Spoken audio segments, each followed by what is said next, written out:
सगे बाप ने अपनी 10 साला बच्ची के साथ ज्यादती कर डाली। बाबा बाबा ऐसा ना करो, बाबा आप मेरे कपड़े क्यों उतार रहे हो, बाबा मुझे दर्द हो रही है, बाबा मेरी मामा कहाँ पे है, बाबा मैं अपनी मामा को बताऊंगी। ये अल्फाज थे उस 10 साला आमना, वो बेचारी, वो बच्ची जिसके बाप ने उसकी एक भी ना सुनी।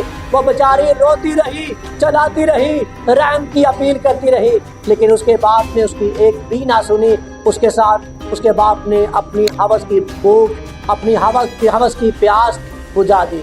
ये वाक़या है बहावलनगर हरुणाबाद से, एक ऐसा वाक़या जो सुनने के बाद आप दंग रह जाएंगे। मेरा नाम मेहर अली है, उम्मीद करता हूँ कि आप सब ठीक होंगे। ये वीडियो बनाने का मकसद है सिर्फ आपको आगाह करना, आपको एक अवेयरनेस मैसेज देना और आपको कहना कि किसी पर इतबार ना करें, और आपको बताना कि हमारे माशरे में आजकल क्या कुछ हो रहा है। हमें एक कॉल आती है व्हाट्सएप पर, हमें एक व्हाट्सएप पर एक FIR सेंड होती है हरुणाबाद थाना बहावलनगर से। एक मेरा दोस्त मुझे FIR सेंड करता है और मुझे कहता है कि अली भाई, थाना हरुणाबाद में एक बड़ी FIR दर्ज हुई है कि सगे बाप ने अपनी 10 साला बच्ची के साथ ज्यादती की है।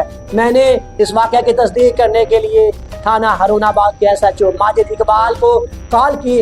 मैंने माजिद इकबाल साहब से बात की कि क्या ऐसा वाक़या पेश आया है। उन्होंने कहा जी ऐसा वाक़या बिल्कुल पेश आया है, तो हमने उस बंदे को गिरफ्तार कर लिया है और हम उससे अभी तफ्तीश हमारी जारी है, और उसने मान भी लिया है कि मैंने ये जुर्म किया है। होता ऐसा है कि मियाँ बीवी और एक बच्ची हरुणाबाद डिस्ट्रिक्ट सिविल हॉस्पिटल जाती हैं। वहाँ पर जाकर कहते हैं कि हमारी बच्ची को महसूस जगह पर चोट लगी है और वहाँ से उसको ब्लीडिंग हो रही है। माँ भी और बाप भी, बेटी भी वहाँ पर जाकर ये बात करते हैं, लेकिन डॉक्टर को शक महसूस होता है। डॉक्टर उसी टाइम फ़ोन करता है थाना हरुणाबाद में। वहाँ पर माजिद इकबाल साहब से बात करता है कि यहाँ पर एक फैमिली आई है अपनी बच्ची को साथ लेकर। वो कह रहे हैं कि हमारी बच्ची को चोट लगी है और मुझे शक है इसके साथ ज्यादती हुई है।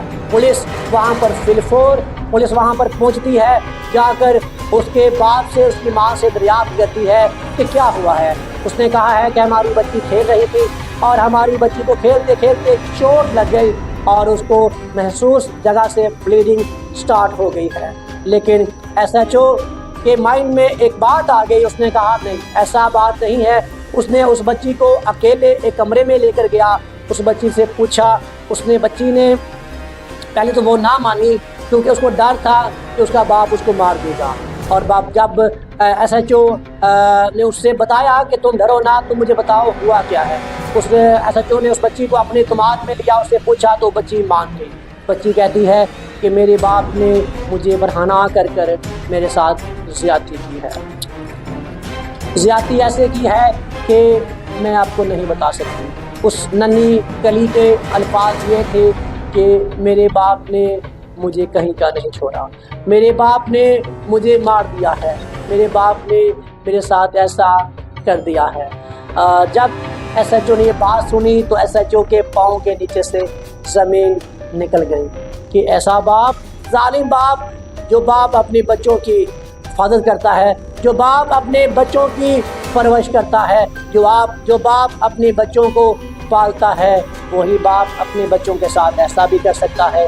जब बच्ची ने बताया तो SHO ने उसके बाप को गिरफ्तार कर लिया, उसको मारा, उससे पूछा तो वो मान गया। उसने कहा कि मुझसे गलती हो गई है, शैतान मेरे जहन में आ गया था। याद रहे कि इस केस के बारे में उसकी माँ को भी मालूम था कि बच्ची के साथ उसके बंदे ने ये किया है, लेकिन वो चुप थी कि ये मुझे निकाल देगा और हमारा घर ख़त्म हो जाएगा। लेकिन नाज़रीन देखिए आजकल के दौर में क्या कुछ हो रहा है। सगा बाप सगी बेटी, क्या कर दिया जालिम ने। मेरी DPO साहब से, DPO बहावलनगर से और IG पंजाब से बिलखसूस मरियम नवाज साहबा से, मरियम नवाज साहबा आप भी एक माँ हैं, आप भी एक बेटी हैं। अल्लाह पाक ने आपको इज़्ज़त दी हुई है। मेरी आपसे गुजारिश है कि आप इस केस को خود دیکھیں اور اس بندے کو ایسی سزا دے اس کو چونک میں لا کر سزائے موت دی جائے. اس کو ایک بار نہیں، اس کو 100 بار سزائے موت دی جائے تاکہ دوبارہ پھر کبھی ایسا واقعہ پیش نہ آ سکے. مہر علی، سیالکوٹ. Thank you.